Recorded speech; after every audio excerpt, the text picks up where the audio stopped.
Eliara, seja super bem-vinda, tudo bem com você? Obrigada, tudo bem? Eu estou rindo. Eu vou ficar mais O quietinho gênio, aqui, tá? tudo bem com você, Sabe por querido? Eu estou aqui rindo do gênio, não, gente. Ai, tô Não, achando sensacional. Eu besteira. quero te ouvir sobre o debate.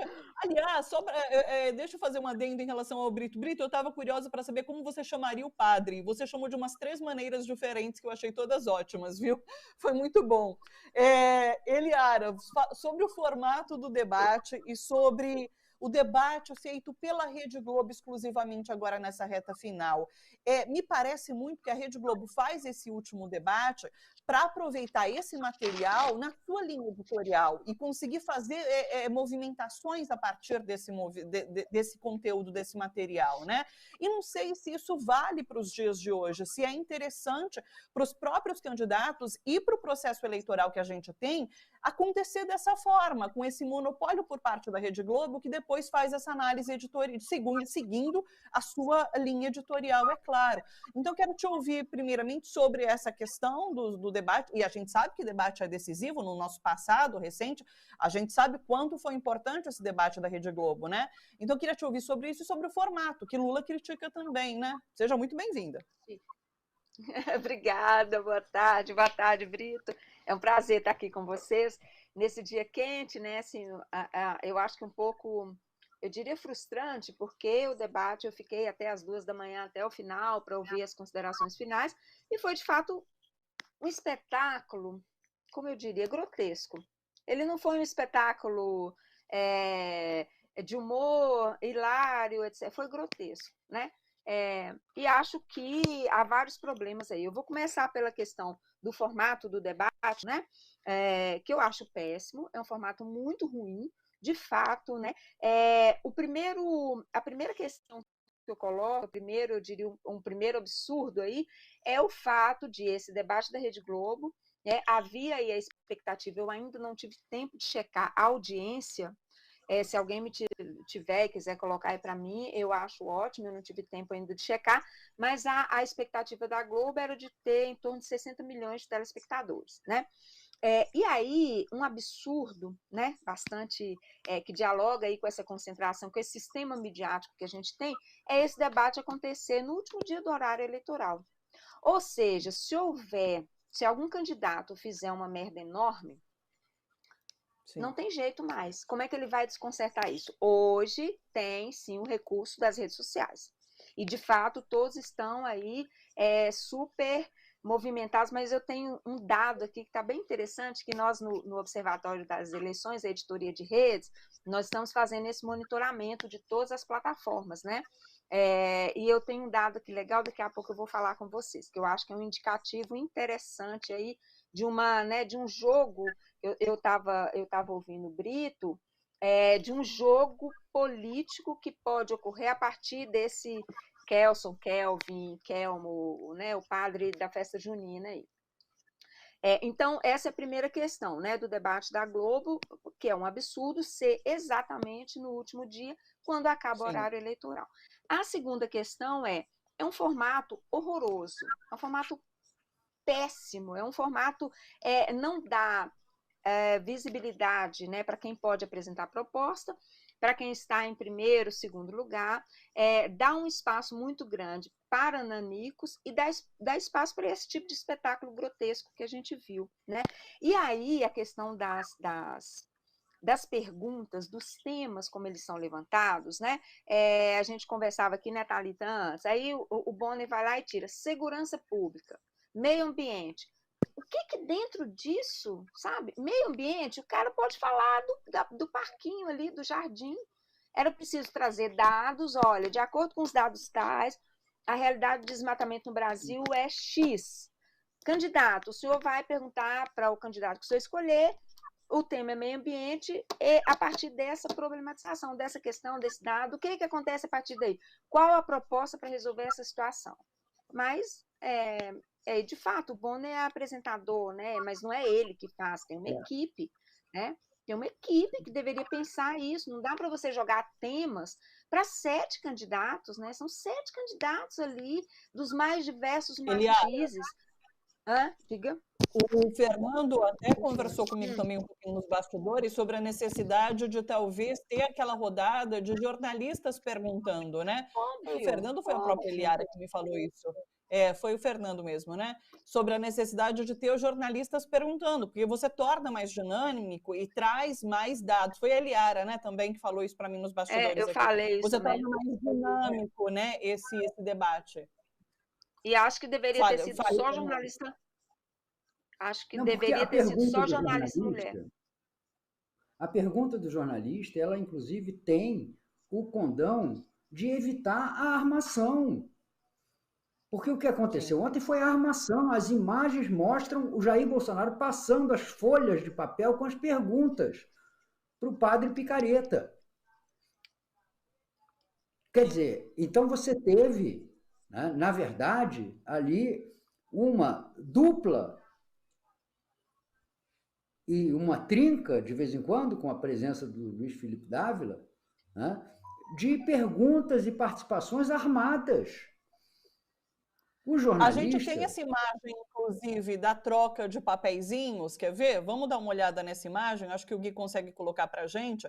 Tá aí, o momento em que o padre quer uma troca, então, as folhas com o Jair Bolsonaro.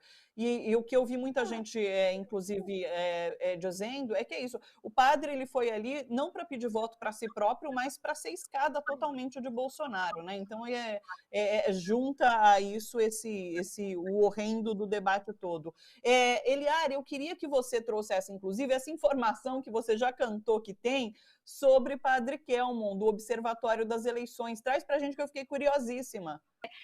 Não é diretamente sobre o Kelmon, mas antes eu queria só fazer uma observação, que além dessa questão, né, dele ser um laranja, um candidato laranja, ele é formado pela cartilha do Cataguiri, ou seja, ele é cínico e ele é um provocador contumaz e formado nisso. Por isso que ele tirou... Ele é o Carluxo de Batina. Exato. Ele é o Carluxo de Batina. Eu acho que ele é pior do que o Carluxo, Brito. Por quê? Eu me lembro muito claramente, quando a Dilma estava aqui em 2018, fazendo campanha para o Senado, nós fizemos um movimento aqui na rua perto do Fórum, e o pessoal do MBL, chegaram 2 rapazes, eles sempre chegavam assim, com celular, filmando tudo, e com a mesma cara do Kelmon, Kelvin, Kelson e do Kataguiri. Eles têm o mesmo perfil, né? Eles têm o mesmo, eles formam ali, o cinismo é o mesmo, eles não mexem com nada e eles cutucam até tirar a pessoa do sério. Então, assim, é um absurdo que uma figura como essa tenha tido o espaço que ele teve num debate na Rede Globo. É, de fato, um absurdo. Agora, o que é o dado aqui que o pessoal estava me passando aqui, que a gente está fazendo monitoramento, né, de todas as plataformas para ver as interações, visualizações, o que é top 5, né, o que é mais visualizado, os tweets e tal. E aí, interessante, no top 5 de interações, né, ou seja, isso no Facebook, tá? Que compartilha, desculpem, no Instagram, estão me corrigindo aqui, no Instagram, porque Lula teve uma presença muito grande no Instagram. Então, o top 5 de interações no Instagram é do padre Júlio Lancelotti, em relação ao debate. E aí, depois aparece o pastor Henrique Vieira. Ou seja, qual que é o dado interessante? É o campo religioso progressista, que certamente está se articulando para ter um discurso com o setor religioso. Eu achei interessantíssimo isso, a gente vai explorar mais aqui, porque o pessoal está me passando agora, né? Mas a gente vai explorar isso, mas é muito interessante, porque eu acho que é uma articulação, de fato, os dois são figuras de muita expressão, 2 figuras muito interessantes, né, e que tem aí uma entrada, mas o padre Júlio não tinha essa entrada muito grande na internet, nas redes sociais, né? Ao contrário do pastor Henrique Vieira. E agora, no debate, ele está muito, muito atuante. Isso é muito interessante. Achei bastante interessante. Mas teremos outros. Falando em análise de redes, o Brito, inclusive, já citou por cima esse dado do Pedro Barciela, que é analista de redes. A gente recebeu o Pedro ontem, inclusive, falando sobre movimentação nas redes, e hoje ele soltou uma análise, está aí na tela, inclusive, sobre os resultados, né, nas redes desse debate. E ele coloca ali, olha, que o antibolsonarismo atingiu o maior volume, né, 77%, no momento, inclusive, que tem aquele embate entre Lula e o padre Kelmon. O mais citado foi Kelmon, de fato, entendido como um apêndice de bolsonarismo, e por isso a reação de Lula ao candidato foi muito bem recebida pelo antibolsonarismo, porque nesse ponto as pessoas já entendiam o padre Kelmon como um impostor naquele local. Então, Lula ter respondido a ele foi positivo, ter respondido aos ataques do padre naquele momento, foi positivo isso. Inclusive, Lula, nesse momento, sai como a figura representante do antibolsonarismo, diferentemente do que tinha acontecido no debate da Band, quando Simone Tebet saiu como essa figura protagonista do antibolsonarismo, né? Então é bom ressaltar esse espectro realmente da participação de Lula ali com o Kelmon, porque tem avaliações negativas também. Bom, as redes interpretaram de uma maneira positiva. E o que você traz, Eliara, também é que teve essa reação do campo progressista muito forte pelo Instagram pelo menos, né? Sim, e do campo religioso, né, que é a atuação dessas duas figuras que até então não eram muito ativas nas redes sociais. Eu acho que é um movimento bastante interessante, né, a partir aí do debate político. Mas acho que esse debate engessou todo mundo. Você estava falando aí da Tebet, né, que ela não, eu acho que ela ainda é um nome que sai, é um nome que se sobressai, sem dúvida, né?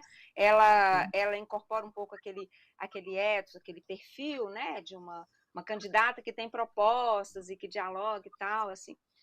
Mas ela também não conseguiu se colocar como ela se colocou no debate da Band, né? Ela não conseguiu. Ela apontou algumas coisas, mas ela ficava ali na dobradinha com o Felipe Dávila, que é a cara do apresentador dos Jogos Vorazes. Toda vez que eu vejo ele, eu tenho uma crise de riso, porque ele é igualzinho o apresentador dos Jogos Vorazes. O cabelo, o jeito, como ele penteia o cabelo, é igual.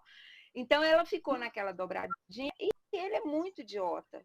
Ele é muito idiota. Então, não rendeu, né? E ela ficou um pouco engessada. Mas ela é uma figura política interessante. Ela é uma figura que vai se sobressair. Agora, o Ciro foi uma lástima. Acho que o Ciro foi uma lástima. Deixa eu pegar esse gancho da Simone para ouvir o Brito em relação a voto útil, porque tem quem diga que a performance de Simone Tebet pode tirar voto útil de Lula agora nessa reta final. Você acredita nisso, Brito, ou não acredita nessa movimentação do voto útil?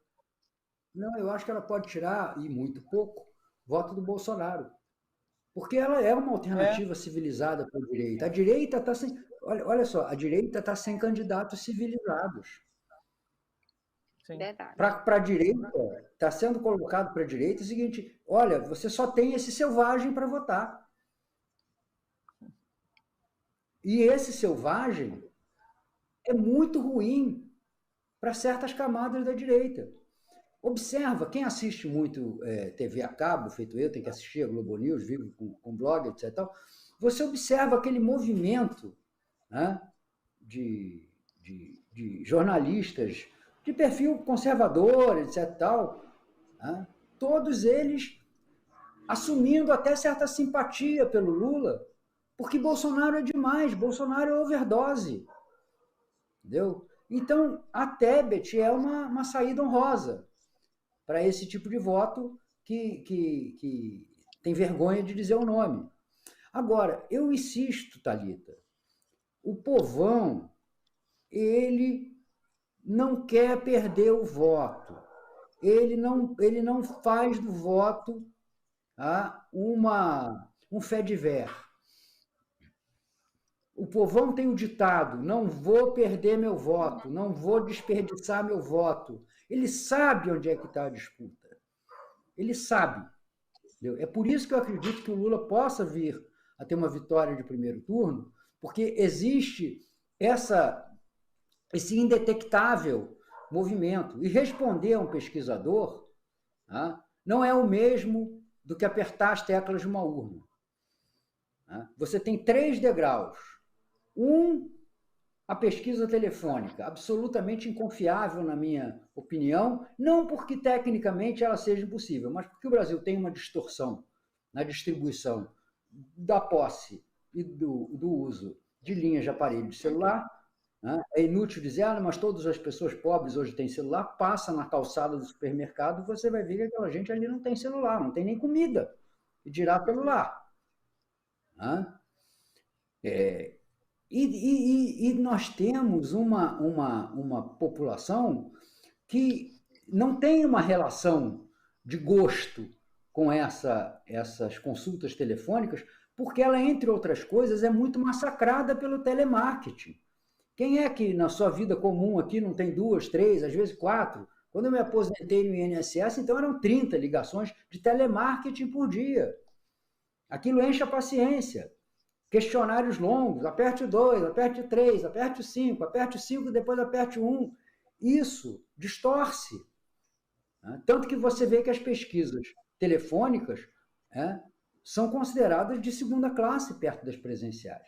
Mas mesmo as presenciais, numa situação que você tem medo, está na Folha de hoje, lá na capa do site da Folha, do Poder Data, 23% das pessoas nem dizem, nem aos amigos dizem quem vão votar. Imagino que isso seja pior, inclusive no Rio de Janeiro, né, Brito? Por conta de um medo, de fato, de você revelar o seu voto. Mas eu acho que não é só o medo da milícia, medo é o medo do bate-boca, é o medo da discórdia. Você não quer entrar em discórdia com as pessoas, você não quer arrumar confusão. Entendeu? Você fala, deixa quieto. Aqui tem uma brincadeira, né, muito usada em relação a relações conjugais ou de namoro. Né? O cara começa a discutir com a mulher e o cara vira e diz assim, vem cá, meu amigo, escolhe. Você quer ser feliz ou quer ter razão? Entendeu? Então, aqui, na hora do voto, tem muito isso também. As pessoas se omitem de dizer em quem vão votar porque não querem arranjar encrenca. Elas não sabem como vão ser recebidas do outro lado. Até para fazer campanha eleitoral está difícil. Sim. Porque as pessoas não querem se abrir. Você citou o seu porteiro, né, quando a gente conversava agora no começo, e a Mônica Bergamo trouxe ontem uma pesquisa da Genial Quest, um recorte, dizendo que 90% das pessoas querem que a eleição seja resolvida no primeiro turno, né, o que é um índice muito alto, assim, por diferentes motivos. Ela depois coloca ali, enumera a ordem dos principais motivos, mas 90% da população brasileira nesse momento quer resolver no primeiro turno a eleição. Eliara, você ia dizer alguma coisa, né? Quer complementar? Não, eu só ia puxar um gancho em relação a essa discussão do Brito sobre o voto, mas aí eu nem posso falar muito, porque é um artigo que eu estou concluindo, professor da Unicamp, que a gente tem aí um terceiro voto que a gente está apontando, sabe? Mas aí vai sair amanhã, então eu não posso dar spoiler, não. Não, desse eu não posso dar spoiler, não, porque se eu der spoiler, aí eu vou falar tudo. Não, eu não posso dar spoiler. Amanhã eu imagino que tem a ver sobre esse voto do medo, voto envergonhado, porque o Brito estava falando sobre isso, inclusive, né? E a gente... diga. É na interface. Porque eu não acho que seja envergonhado, não. Eu não acho que seja envergonhado, não. Eu acho que não acho que esse voto envergonhado, eu acho que ele é silencioso, mas não é envergonhado. Não é envergonhado. E eu acho que se não tiver confusão, se o bolsonarismo não provocar confusão na rua amanhã, o que eu acho improvável, amanhã não, domingo, eu acho possível que você tenha, inclusive, exacerbações, manifestações, efusividade na hora desse voto se definir. Porque, para resumir numa expressão não muito gentil, mas absolutamente compreensível, a população está de saco cheio. Está de saco cheio disso. Entendeu? Então, eu acho que pode haver uma grande reação de alívio, sabe? De terminou. Independente dessas leituras que a gente faz, inclusive, sobre ser o voto envergonhado, o voto do medo, o voto silencioso, todos eles tendem para Lula. É o voto útil de fato, né, Brito? Por que a gente vai A chamar de Eliara já útil? concordou, sabe, Eliara? Eu acho o seguinte, o conceito de voto útil, tá? Ele se aplica também ao voto do bolsonarismo. Tá? Voto útil porque é aquele que pode decidir. Todas as pessoas que estão abrindo mão de participar da decisão, porque escolher os candidatos que estão com 2, 3, 4, 5%, é você abrir mão de interferir na decisão real da eleição. Porque esta eleição não é uma eleição em condições normais de temperatura e pressão, onde as forças políticas, os partidos vão medir as suas capacidades, as suas potencialidades. Não. Este é um plebiscito. É sim ou não a Bolsonaro. É um plebiscito. E no plebiscito, tertius non datur. Não há o terceiro é impossível. Ele não funciona. Então, o voto útil não é um discurso, o voto útil não é uma opção, o voto útil não é uma cantada das campanhas eleitorais. O voto útil é uma realidade. Simplesmente isso. É ele que trava e resolve a disputa real. Sim. Eliara, vamos já tentando fechar, né, finalizar aqui, eu tenho poucos minutos. Para fechar, em relação ao debate, você acredita que esse debate possa mudar de alguma forma esse desenho, esse panorama de corrida eleitoral presidencial que a gente tem? Ele tem esse peso como tinha ali antigamente, talvez, hoje em dia? O que você acha?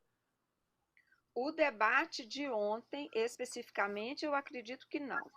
Porque ele se tornou o debate em si, se houvesse de fato um debate, né? Com perguntas, com jornalistas perguntando, num outro formato, sim, acredito que sim. Tanto é que havia uma grande expectativa, né? É a velha mídia pautando todo o resto ainda, né? Mas o debate de ontem, eu não acredito. Pode ter até alguma oscilação positiva para Lula, né? Eu não acho que Lula se saiu mal de forma alguma. Ele começou respondendo muito bem o Ciro. No embate com Bolsonaro, ele foi muito bem, ele colocou alguns pontos, né? A questão do sigilo, a questão da rachadinha.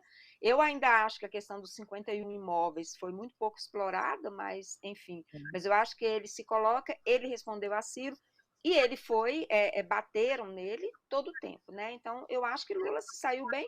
Não foi excelente, de fato não foi, mas também não houve nada que desabonasse, não houve nada que foi ruim. Bolsonaro não se saiu mal porque não se expôs. Ele tinha um laranja para se expor. Então, quem se expôs foi o Kelvin Kelson, né? Enfim, ele não se coloca. Mas também não acho que vai oscilar, porque ele precisava do debate para forçar o segundo turno, né? E eu acho que o debate que não vai contribuir para isso. Os outros se mantiveram mais ou menos, né? A Simone, que era uma aposta melhor, se coloca de uma forma mais potente. Não colocou, mas ela também não perdeu. Então, eu acho que não houve assim, vencedores no debate de ontem, né? Não houve, foi um debate de fato muito ruim, um espetáculo ruim para a gente. Perfeito. Levantou o dedo, Brito? Vamos finalizar então? Levantou. Pode falar. Só para complementar o que a Celiara está dizendo, eu concordo com essa avaliação dela, que o Bolsonaro só perdeu porque ele precisava ganhar. Né? Nesse sentido, sim, ele perdeu porque ele precisava ganhar. E eu acho que o atributo, o que marcou a atuação do Bolsonaro ontem, o destempero, a grosseria, a falta de educação, a gritaria, já são atributos da marca. Já são atributos da marca. O eleitor do Bolsonaro valoriza, ou, no mínimo, aceita que tem um homem completamente desprovido dos mínimos requisitos do convívio civilizado. Ele é aquilo mesmo. Então, quem aceitou o Bolsonaro com quadrucipidiedade que ele apresenta. Desculpe, eu vou fazer copyright da palavra. Faça, porque ela não existe, então você está inventando aí, é um neologismo, não faça. Mas Pessoal, é isso. Diga. Não, acho que é isso mesmo. Favor. Ele precisava ganhar, ele não se coloca, e a questão do laranja, né, ela ficou muito clara. E aí eu acho que a gente deve aplausos à Soraya, né, porque eu acho que ela teve esse papel no debate, né, de ter umas tiradas ali engraçadas e colocar algumas coisas, cutucar algumas coisas, né, em relação ao padre, especialmente ao padre, ao fato dele ser um candidato laranja, né? Perfeito. Pessoal, quero agradecer demais a participação, vocês abrilhantaram aqui a nossa tarde, que bom que rolou essa jogada aqui entre nós três, foi muito bacana ouvir os dois ao mesmo tempo, viu? Que a gente tenha um excelente final de semana, um excelente domingo, e esperamos ansiosos pela segunda-feira, então um beijo enorme para vocês, muito obrigada mais uma vez, e até lá, até semana que vem. Aliás, Brito, deixa eu fazer um adendo a essa despedida. O Brito participa quinzenalmente aqui às sextas com a gente. E na próxima sexta eu não vou... Na próxima não, daqui 15 dias também. Eu já não vou estar mais por aqui, porque eu saio de licença na terça-feira, tá? O Brito, inclusive, foi uma das primeiras pessoas, um dos primeiros comentaristas aqui do Bom para Todos, que eu contei que estava grávida, porque a gente se encontrou naquela coletiva do Lula, né, o Brito? E eu contei para ele naquela época, eu estava de comecinho de gestação, mas eu saio agora na terça-feira, então eu dou o resultado na segunda da eleição e eu saio de licença. Então, Brito, muito obrigada pela parceria sempre, a gente se vê lá na frente. Obrigado, espero que num país diferente, viu, Brito? Muito obrigada. Já escolheu o nome? É a Estela vai chegar. E tem mudança de lua esse final de semana, o pessoal está apostando que pode chegar. E vamos ver, eu preciso votar de qualquer forma, isso que vai ser importante. Mudança de lua é importante. Tem que esperar um tiquinho para nascer escorpião, igual a mim. Vixe, eu queria tanto uma libriana, viu? Vai demorar muito, não dá tempo, é só lá pelo dia 20, ela nasce até dia 11, não dá tempo, pessoal, vai ser Libra. É isso, beijo enorme para vocês dois, viu? Muito obrigada. Você também, como dizia minha avó, boa hora, Thalita, boa hora.